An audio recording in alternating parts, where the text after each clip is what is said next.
আসসালামু আলাইকুম ভিউয়ার্স, কেমন আছেন সবাই? আশা করি অনেক অনেক ভালো আছেন, সুস্থ আছেন এবং নিরাপদে আছেন। ভিউয়ার্স, আজকের বিষয় বার্থোলিন সিস্ট নিয়ে, অর্থাৎ বার্থোলিন গ্ল্যান্ড সিস্ট নিয়ে। বার্থোলিন গ্ল্যান্ড সিস্ট কি গর্ভাবস্থাকে প্রভাবিত করে কিনা? যে সমস্ত মহিলাগণ যারা আর কি গর্ভবতী বা গর্ভধারণ করেছেন, তাদের যদি এই বার্থোলিন গ্ল্যান্ড সিস্ট হয়ে থাকে, তাহলে তাদের কি কোনো সমস্যা হবে কিনা বা তাদের কোনো সমস্যা হতে পারে কিনা? ভিউয়ার্স, বার্থোলিন গ্ল্যান্ড সিস্ট সেই সমস্ত মহিলাদেরই বেশি হয়ে থাকে যে সমস্ত মহিলাগণ প্রজনন বয়সের, অর্থাৎ যাদের বয়স 20 থেকে 40 বছরের ভিতরে, এই সমস্ত মহিলাগণের ভিতরে এই বার্থোলিন গ্ল্যান্ড সিস্ট সবচাইতে বেশি হয়ে থাকে। একজন মহিলার ক্ষেত্রে বার্থোলিন গ্ল্যান্ড সিস্ট এই বয়সের ভিতরেই সবচাইতে বেশি হতে পারে। যখন কোনো মহিলার এই বার্থোলিন গ্ল্যান্ড সিস্ট হয়ে থাকে, তখন অনেক ধরনের লক্ষণ দেখা দিতে পারে। এই বার্থোলিন গ্ল্যান্ড সিস্টে অনেক লক্ষণ থাকতে পারে। অনেকেরই এই বার্থোলিন গ্ল্যান্ড সিস্ট ছোট হয়ে থাকে, আবার অনেকেরই এই বার্থোলিন গ্ল্যান্ড সিস্ট অনেক বৃদ্ধি পেতে পারে। অনেকের বার্থোলিন গ্ল্যান্ড সিস্টের সংক্রমণ হয়ে থাকে, অনেকের আবার সংক্রমণ হয় না। সংক্রমণ হলে এই বার্থোলিন গ্ল্যান্ড সিস্টে অনেক লক্ষণ দেখা দিতে পারে।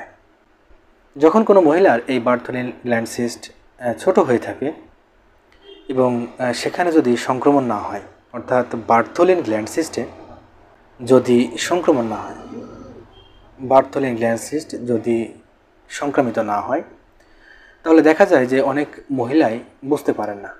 যেহেতু বার্থোলিন গ্ল্যান্ড সিস্ট ছোট থাকার ফলে হয়তো তিনি বুঝতে পারেন না, কিন্তু একটি পর্যায়ে এই বার্থোলিন গ্ল্যান্ড সিস্ট যখন বড় হতে থাকে, বৃদ্ধি পেতে থাকে এবং যদি বার্থোলিন গ্ল্যান্ড সিস্ট সংক্রামিত হয়, তাহলে একজন মহিলা খুব সহজে বুঝতে পারেন। তার অনেক ধরনের লক্ষণ দেখা দিতে পারে, সমস্যা হতে পারে। অনেকেরই আবার এই বার্থোলিন গ্ল্যান্ড সিস্ট বারবার হয়ে থাকে। এর মূল কারণ হচ্ছে সংক্রমণের ফলে একজন মহিলার বারবার এই বার্থোলিন গ্ল্যান্ড সিস্ট হতে পারে। বার্থোলিন গ্ল্যান্ড সিস্ট যখন সংক্রামিত হয়, বার্থোলিন গ্ল্যান্ড সিস্টে যখন সংক্রমণ ঘটে, তখন যেই ধরনের লক্ষণগুলো বা যে লক্ষণগুলো দেখা দিতে পারে, সেই লক্ষণগুলোর ভিতরে বলতে গেলে প্রথমত বার্থোলিন গ্ল্যান্ড সিস্ট ফুলে যেতে পারে, বৃদ্ধি পেতে পারে এবং ব্যথা হতে পারে।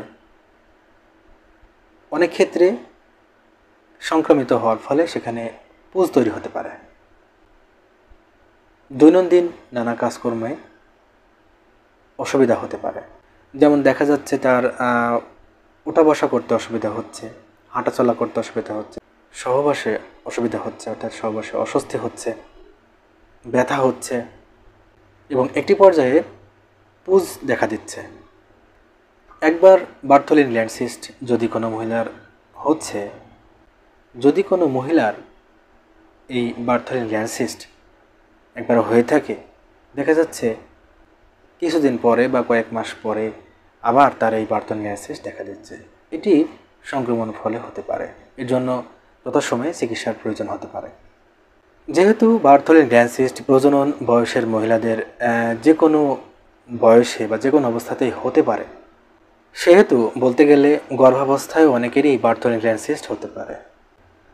এক্ষেত্রে বার্থোলিন গ্ল্যান্ড সিস্ট মহিলাদের ডিম্বাশয়, ফ্যালোপিয়ান টিউব এবং জরায়ুকে প্রভাবিত করে না।